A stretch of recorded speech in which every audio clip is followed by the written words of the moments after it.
Arithmetic progression के बाद आज हम लोग ज्योमेट्रिक प्रोग्रेशन पढ़ेंगे।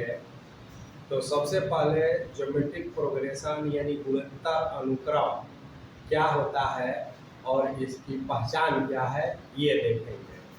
तो देखिए, जैसा कि आप जानते हैं कि A1, A2, A3, A4 इस तरह से अगर कोई सीक्वेंस है और A1, A2, A3, A4 इसका टर्म्स है, जिसे आप लोग T1, T2, T3, T4 इस तरह से आप कहते हैं। तो AP में क्या होता था कि टर्म और उसके प्रीसीडिंग टर्म्स पहले के पर माने T2 minus T1, T3 minus T2 जब इक्वल आ जाता था तो आप कहते थे कि वह सीक्वेंस AP में है, और उस डिफरेंस को हम लोग कॉमन डिफरेंस कहते हैं। अब यहाँ पर ऐसा सीक्वेंस जिसमें हम लोग ऐसा टेस्ट करेंगे कि T2 बाई T1 रेशियो, तो ratio of term and it's preceding terms, और T3 by T2, T4 by T3। तो यदि रेशियो जो है सब इक्वल आ जाए, मान लिया जाए कि R आ जाए, R आ जाए, R आ जाए, तो वहाँ कॉमन डिफरेंस होता था क्योंकि डिफरेंस करते थे, और यहाँ रेशियो है तो इसको कहा जाएगा कॉमन रेशियो। क्या कहा जाएगा? कॉमन रेशियो, जिसे संक्षेप में हम लोग CR कहेंगे और संक्षेप में केवल R से डिनोट करेंगे, सूचित करेंगे। ठीक है। अब देखिए, एक एग्जाम्पल लेते हैं। जैसे अगर मान लेते हैं 1 हो, 2 हो, 4 हो, 8 हो, 16 हो, और इस तरह से एक सीक्वेंस दिया हुआ है, तो क्या यह सीक्वेंस GP में है? इसका कैसे टेस्ट करेंगे, यस या नो? यदि हाँ तो कॉमन रेशियो कितना?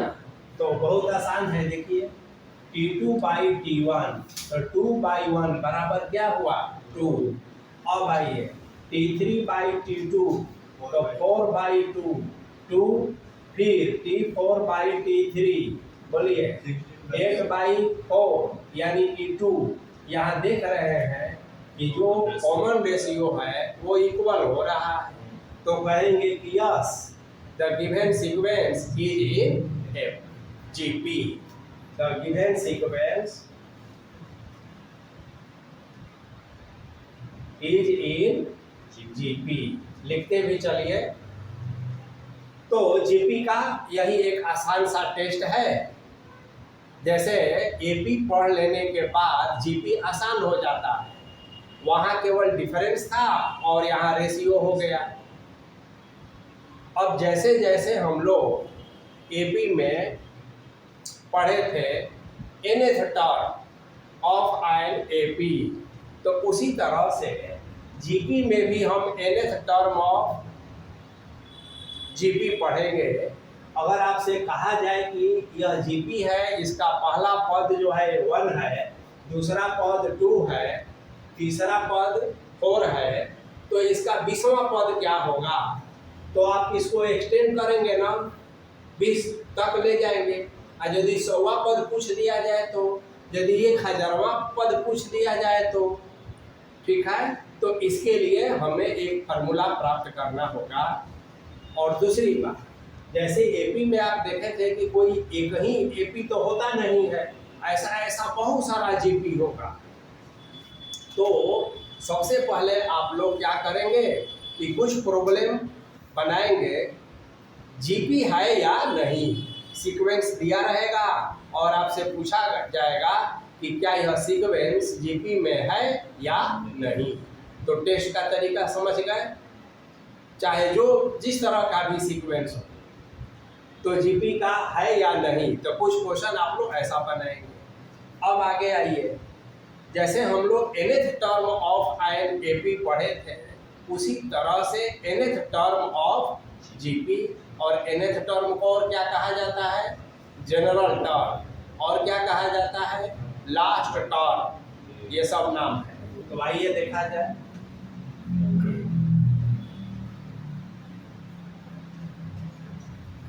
तब तक आप लोग एक बताइए तेजी से,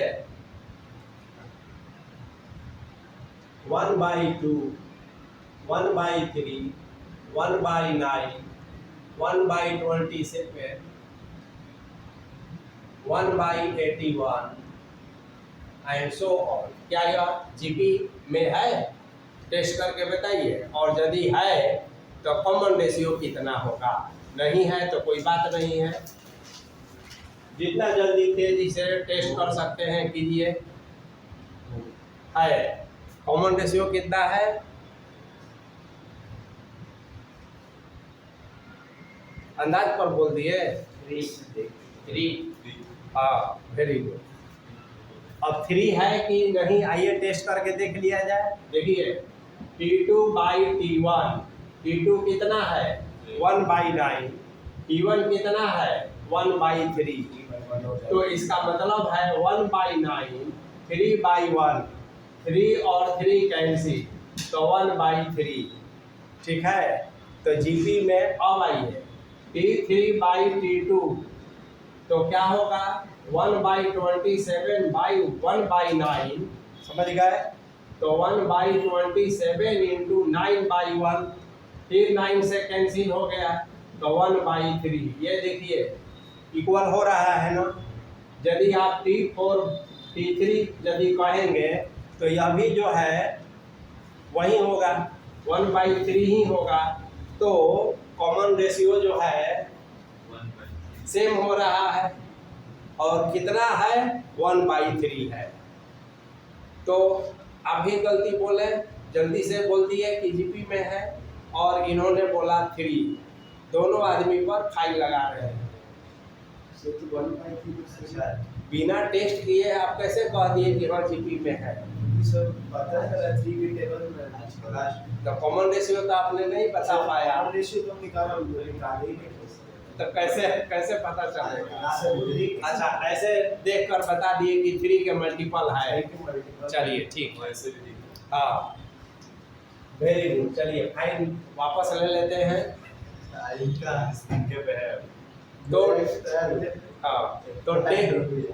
तो टेस्ट कर सकते हैं अपना, किसी भी तरह का सीक्वेंस हो, यही टेस्ट का तरीका है।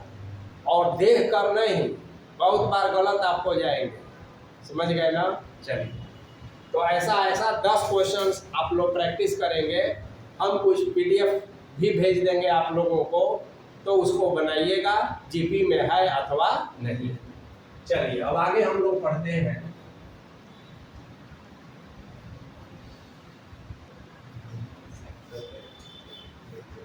To find nth term or general term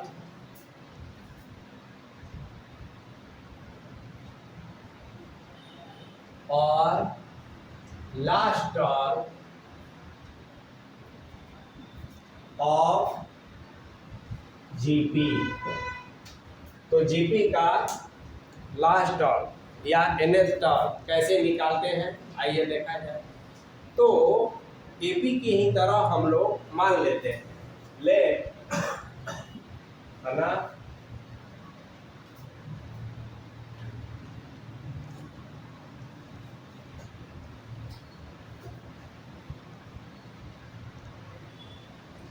देखिए, let a be first term and r be common ratio of GP मान लिया जाए। तो देखिए, जो पहला पद है A1 या T1, इसमें कोई कंफ्यूजन नहीं है। तो इसको हम A है तो पहला फर्स्ट टर्म तो A माने, तो A ही लिख दिए। अब एक ध्यान दीजिए, ए को हम कैसे लिख सकते हैं, तो यहाँ ए लिख दिए और यहाँ आर लिख दिए। आर कॉमन रेशियो है और आर का पावर 0 कह दिए, तो देखिए आर का पावर 0 क्या होता है 1, और ए में 1 से मल्टीप्लाई करेंगे तो ए ही मिलेगा, तो इसको ऐसा लिखने में कोई हर्जा नहीं ना है। अब आइए, अब अगर हम ए को ए ही लिखें और आर का पावर 1 माइनस 1 कह दें तो कोई दिक्कत नहीं ना है। अब ऐसा क्यों करेंगे, क्योंकि हम एक पैटर्न विकसित कर रहे हैं, डेवलप कर रहे हैं, ठीक उसी तरह से जैसे एपी में किए थे, तो ही ना हमको फार्मूला मिलेगा। फार्मूला क्या होता है, हम एक पैटर्न को डेवलप करते हैं, उस पैटर्न के अनुसार चलते चलते फिर हम एनवा पद का फार्मूला प्राप्त कर लेते हैं। तो देखिए ध्यान से, ये T1 है, क्या है, या A1 है, तो यहाँ पर आपको ध्यान देना होगा कि ये 1 है ना, तो देखिए ये जो है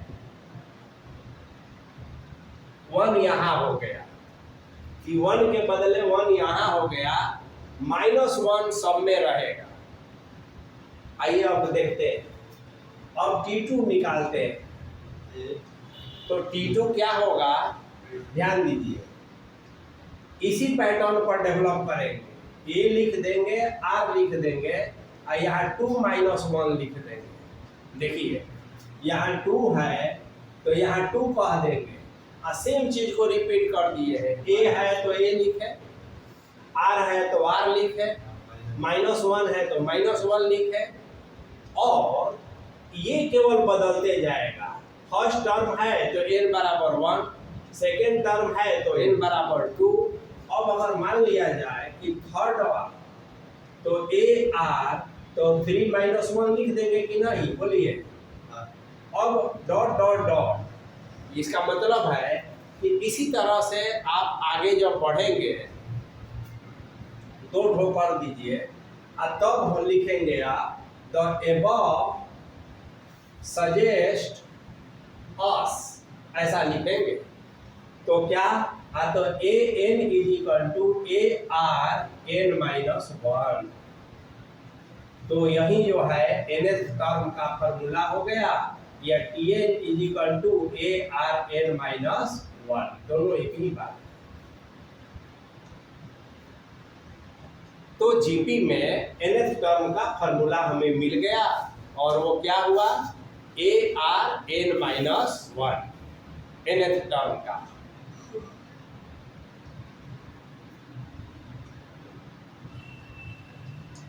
अब इस सभी सिंबल से आप परिचित हैं, वे ध्यान दीजिए, ए क्या है, फर्स्ट टर्म, आर क्या है, कॉमन रेशियो, एन क्या है, नंबर ऑफ टर्म्स, और टी एन क्या है, जनरल टर्म या लास्ट टर्म या nth टर्म। समझ गए। चलिए, अब कोई भी सीक्वेंस आपको दिया रहे और किसी भी पद को निकालने को पूछा जाए तो आप निकाल सकते हैं ना। और इतना ही नहीं, a t n, a r और एन, टोटल कितने टर्म्स हैं इसमें, 4 में कोई भी 3 दिया रहेगा तो चौथा निकाल लीजिएगा ना। कैसे, जैसे एपी में आप निकालते थे, याद रहे, एपी में आप जोड़ते और घटाते थे, और यहाँ रेशियो है तो गुणा करेंगे या भाग करेंगे, यही इसमें रणनीति अपनानी होगी आपको। समझ गए ना। जीपी का मतलब कि आप 2 इक्वेशन होगा, 2 रिजल्ट होगा, तो उसमें या तो मल्टीप्लाई करेंगे या फिर डिवाइड करेंगे, तो पावर्स कम होगा, क्योंकि आर पर पावर है। समझ गए ना। और रेशियो का मतलब ही वही होता है। एपी ठीक इसका क्या है, डिफरेंस है। तो वहाँ हम लोग जब 2 इक्वेशन मिल जाता था तो या तो हम ऐड करते थे या सब्ट्रैक्ट करते थे। चलिए अब एक क्वेश्चन लेते हैं।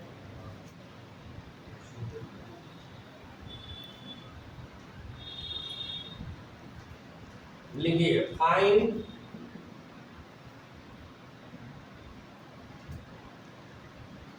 Seventh term of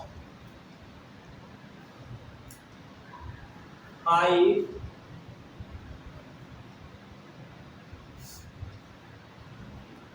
10, 20, 40 and so on.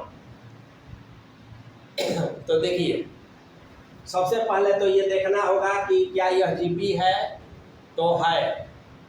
10/5 2, 20/10 2, तो यहाँ पर क्या आप लेंगे, हियर ध्यान दीजिए, a बराबर क्या है 5 और r बराबर क्या है जी 2, n बराबर कितना पद निकालना, कौन सा पद निकालना है 7, तो n = 7 कह देंगे।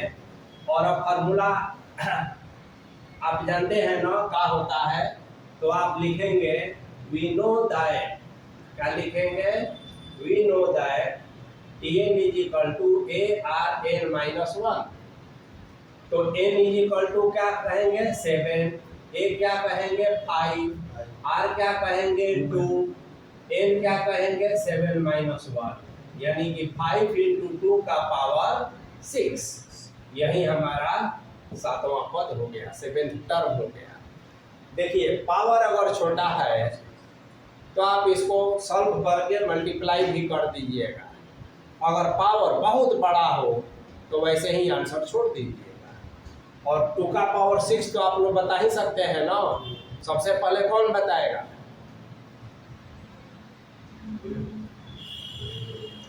2 का पावर 6 कितना, अरे इतना देर लगाएंगे आप लोग,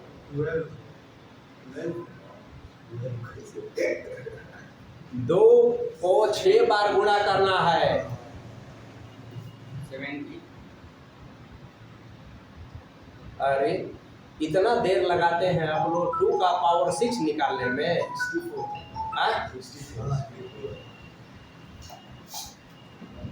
तो 5 × 64, चलिए 5 में 64 का मल्टीप्लाई करके बताइए जल्दी से, किसका कैलकुलेशन तगड़ा है,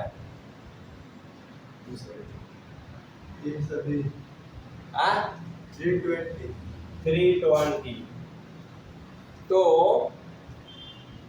यही वैल्यू हो गया 7th टर्म, समझ गए।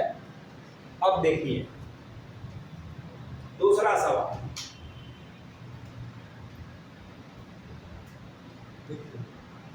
हो गया, चलिए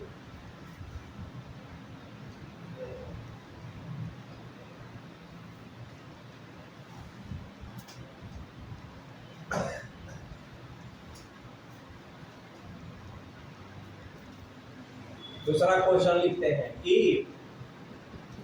7th term of 5, 10, 20, 40 is 320,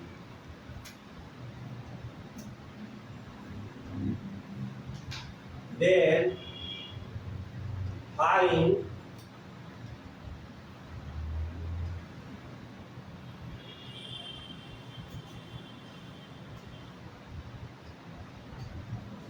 number of terms. अब देखिए, अभी अभी ये क्वेश्चन बनाए हैं, तो अभी आपको पता चल गया कि 7th टर्म 320 आया है, ठीक है।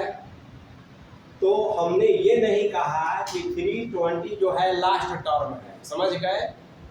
तो क्वेश्चन को हम लोग ऐसे बदल दें, क्या कर दें कि 7th नहीं कहें, हम ऐसा कह दें कि देखिए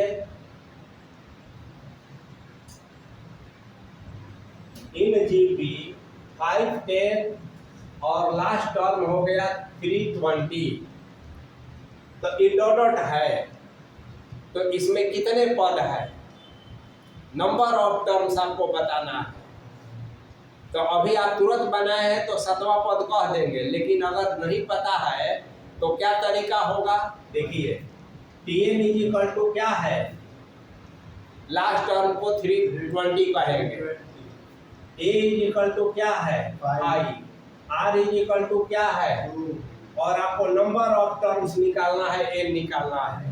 फिर वही फार्मूला काम करेगा, Tn = ARn-1, Tn 320 है, A 5 है, R 2 है और यहाँ n-1 है।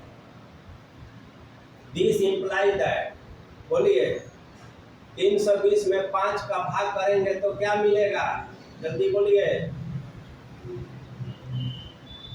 64 और 2 का पावर n-1। अब इंडिसेज का नियम तो आप लोग जानबे करते हैं, इसको ऐसा लिखेंगे, n निकालना है तो 2 का पावर n-1 और 64 को 2 का पावर 6 लिख सकते हैं। आप जानते हैं कि यदि बेस सेम होता है तो जो इंडिसेज है वो इक्वल हो जाता है। तो this imply that n-1 is equal to 6, this imply that n is equal to 7। समझ गए? तो क्वेश्चन बदल बदल कर पूछा जा सकता है। 4 चीज दिया रहेगा, 4 चीज में से 3 दिया रहेगा, कोई दूसरा तीसरा निकालना होगा। कभी कभी 2-2 इक्वेशन दिया रहता है। चलिए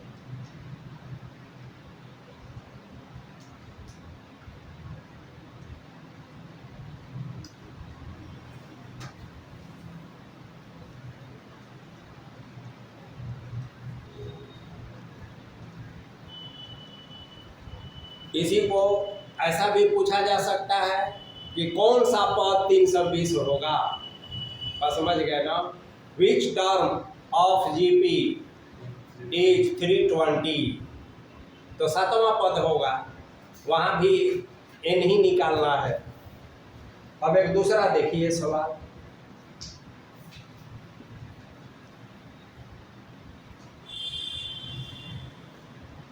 लिखिए if the 4th and 9th term of GP, if the 4th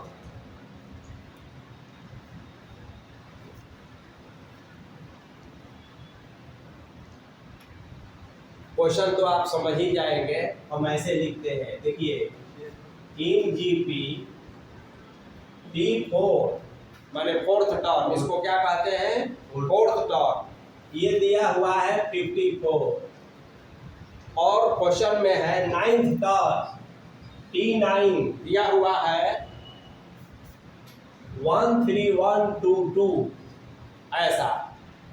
तो क्वेश्चन है फाइंड द जीपी, क्या है फाइंड द जीपी, जीपी निकाले।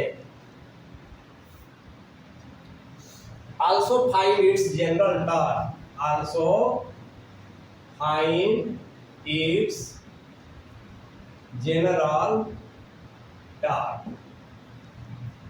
क्वेश्चन को आप ऐसे समझिए, देखिए 1 2 3 4, तो चौथा पद दिया है 54। फिर आइए 5वां 6वां 7वां 8वां और 9th टर्म फिर दिया है 13122 और जीपी ऐसे फिर आगे बढ़ रहा, ठीक है ना, ऐसे बस इतना ही दिया कि चौथा पद। अब देखिए न पहला पद पता है न कॉमन रेशियो पता है, तो एपी में भी आप ऐसा सवाल बनाए थे ना, कॉमन डिफरेंस और फर्स्ट टर्म को कुछ मान लेते थे। यहाँ भी हम लोग वही काम करेंगे, let first term is equal to a and common ratio is equal to r, ऐसा मान लेते हैं।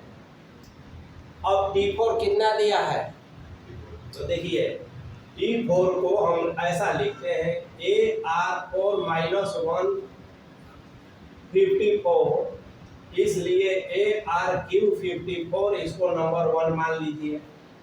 अब यहाँ आइए 9 वाला, तो AR9 -1 इज इक्वल टू, बोलिए 13122, फिर AR8 इज इक्वल टू 13122, इसको नंबर 2 मान लीजिए।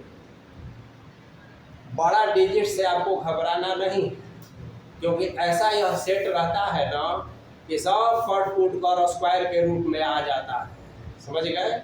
चलिए जैसा कि आप जानते हैं कि जब एपी आप पढ़ रहे थे तो दो इक्वेशन जब इस तरह के क्वेश्चन में आता था तो या तो आप ऐड करते थे या सब्ट्रैक्ट करते हैं। यहाँ क्या करेंगे? हाँ, तो डिवाइड करेंगे तो ज़्यादा आसानी से बन जाएगा, तो डिवाइड कर लिया जाए। आइए, तो 2 इज डिवाइडेड बाई 1, 2 को 1 से डिवाइड कर देते हैं। अब देखिए कैसे आगे हम बढ़ते हैं।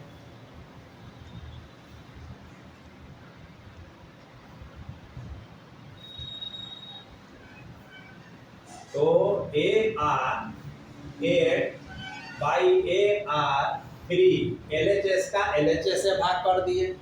और आइए 13122 बाई या 54। अब इसको आप कैंसिल करके बताइए तो कितना होगा? A और A तो कैंसिल हो गया, देख रहे हैं ना? हाँ, वेरी गुड। अरविंद का कैलकुलेशन तगड़ा है। तो E जो है R5 से हो जाएगा। तो देखिए R5 इज इक्वल टू, यहाँ भाग करके बताइए तेजी से।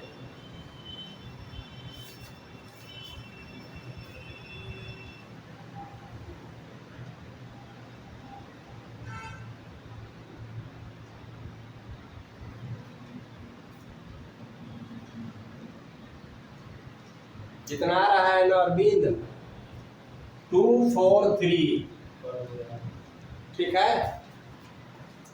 अब देखिए इसमें इंडिसेज का रूल लागू होता है।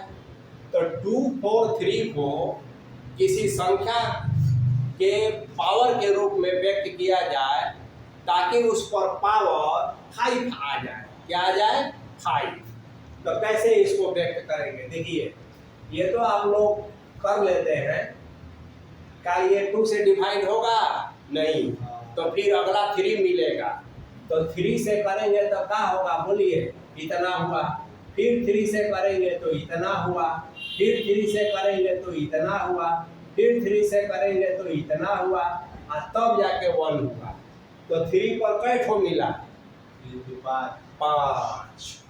तो this imply that R5 is equal to 3 का पावर 5। देख रहे हैं? अब नियम क्या कहता है कि बेस पर अगर पावर इंडिसेज इक्वल हो तो बेस भी बराबर होता है। तो this imply that R is equal to 3। R का मान निकल गया, R का मान निकल गया। अब R का वैल्यू या तो इक्वेशन 1 में रख दीजिए या इक्वेशन 2 में रख दीजिए। तो याद है इक्वेशन 1 कितना आया था आपका? बताइए तो। AR3, बोलिए। हाँ, AR3 54। इसमें R बराबर क्या रखिएगा? तो A 3 का पावर 3 54। A बोलिए 3 का पावर 3 कितना होता है? 57। हाँ, अब बोलिए A बराबर 54 बाई 27 2। तो A बराबर क्या हुआ? 2। तो A बराबर 2। तो इस जीपी का फर्स्ट टर्म भी निकल गया और कॉमन रेशियो भी निकल गया। A और R दोनों निकल गया। तो अब जीपी निकालना आसान है। जैसे एपी आप निकालते थे A plus D, A plus 2D, A plus 3D। लेकिन अब यहाँ क्या होगा? अभी हम लोग nth टर्म निकाले थे तो ध्यान दीजिएगा। पहला आया था A, फिर आया था AR, उसके बाद आया था AR स्क्वायर, AR क्यूब, और इस तरह से सो। तो कैसे लिखेंगे? तो देखिए GP, general term of GP. तो AR स्क्वायर, AR क्यूब, और इस तरह से आगे बढ़ा दीजिए। तो आइए A कितना है? 2। फिर यहाँ 2, R कितना है? 3 का पावर 1। फिर 2 इंटू 3 का पावर 2, फिर 2 इंटू 3 का पावर 3, और फिर डॉट डॉट डॉट। तो 2 हो गया, ये 6 हो गया, 18 हो गया, 18 हो गया, बोलिए 54 हो गया, एंड डॉट डॉट डॉट। तो यही जीपी हो गया।